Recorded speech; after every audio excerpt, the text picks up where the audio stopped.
Olá, estudantes da Escola Miriam Marroquim, Tropa de Elite 2, professor Wagner na área. Vamos lá para mais uma aula de Biologia.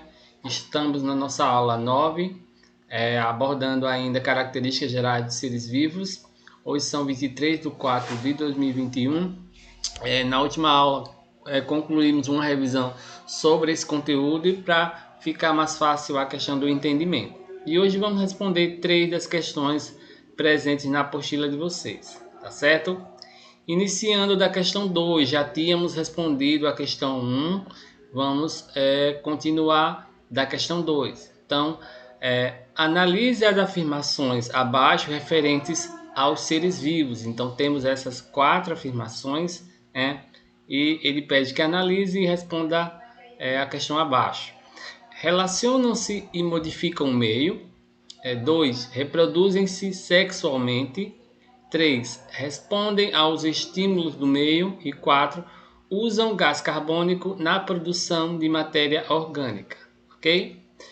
São características comuns a todos os seres vivos. Quais delas? Lembrando que estudamos, falamos na aula passada de quais são as características gerais, características de todos os seres vivos. Lembram?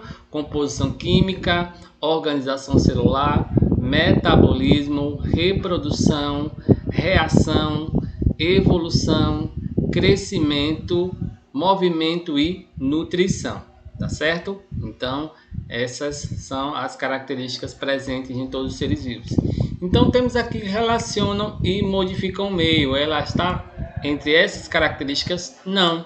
Então, não é uma característica compartilhada por todos os seres vivos. Reproduzem-se sexualmente. Então, nem todo ser vivo reproduz de forma sexuada. Tá certo? Vimos que existem 2 tipos de reprodução: reprodução sexuada e assexuada. Então, também não é de todos os seres vivos. Responde aos estímulos do meio. Então, essa característica é a que a gente chama de reação, tá certo? Então, é uma característica presente em todos os seres vivos, seja lá qual for esse ser, uma bactéria, uma planta, um animal ou outro ser. Usam gás carbônico na produção de matéria orgânica, então nem todo ser vivo vai usar gás carbônico para produzir matéria orgânica, tá certo? Então, também não é uma característica compartilhada entre todos esses seres. Então, a única alternativa correta seria a letra C, o item 3, ok? Próxima questão, questão 3, com relação às características gerais dos seres vivos, é incorreto afirmar. Então, ele quer a opção que está incorreta, ok? Células procarióticas e eucarióticas apresentam membrana plasmática, certo? Verdadeiro. Então, todas as células apresentam membrana plasmática, seja ela uma célula procariótica ou eucariótica. Apenas as células eucarióticas apresentam ribossomo. Lembra que eu falei na aula passada, O ribossomo é a única organela presente tanto em células eucariontes quanto em células procariontes. Ok? Então, essa opção é a que está incorreta. Tá ok? A única que está incorreta é essa opção. Letra C. A reprodução sexuada é fundamental para a variabilidade genética da espécie. Isso é verdadeiro. O processo de degradação das substâncias complexas em substâncias simples é conhecido como catabolismo. Também, vimos isso nas aulas passadas. E as adaptações sofridas pelos organismos ao longo de suas vidas podem levar ao processo de evolução. Também é uma opção correta. Ok? Então, vimos que no início que a letra B já estava falsa, certo? E a última questão de hoje, considere as seguintes características atribuídas aos seres vivos. Professor, se cair uma questão do Enem com relação a esse conteúdo, vai ter mais ou menos essa aparência aqui. Okay? Então, esse é o tipo de questão que poderia cair no Enem com relação a esse conteúdo, tá certo? Então, vamos lá para os itens.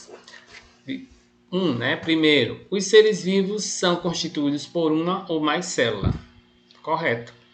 Os seres vivos têm um material genético, interpretado por um código universal. Perfeito.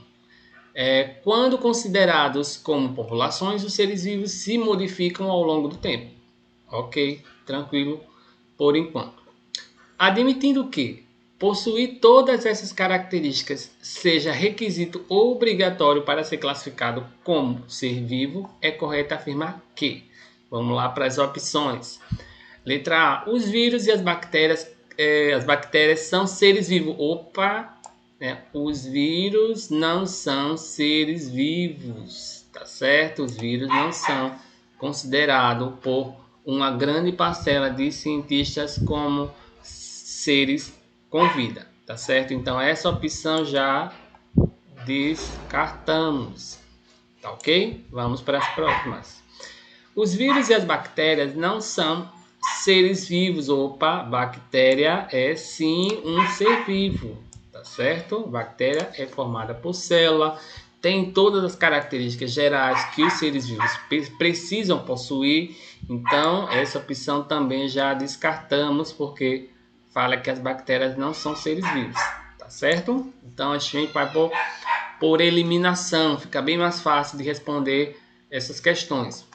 Letra C. Os vírus não são seres vivos, porque preenchem os requisitos 2 e 3 mas não o requisito 1, ok? Então, perfeito. Os vírus, eles são seres que têm um material genético, sendo ele DNA ou RNA, que é um código, vai ter um código universal. Que código é esse, professor? A questão dos nucleotídeos, adenina, guanina, citosina e timina, tá certo? Esse é o código universal, né, do material genético. Os vírus também o possuem.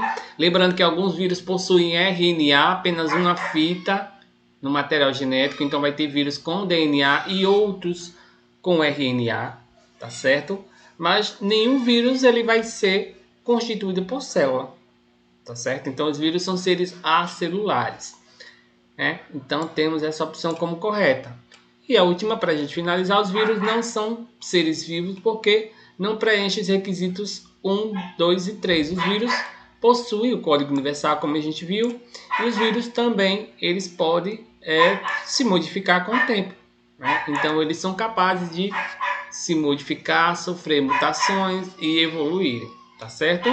Então aqui também não seria a opção correta e concluímos que seria a letra C, tá ok?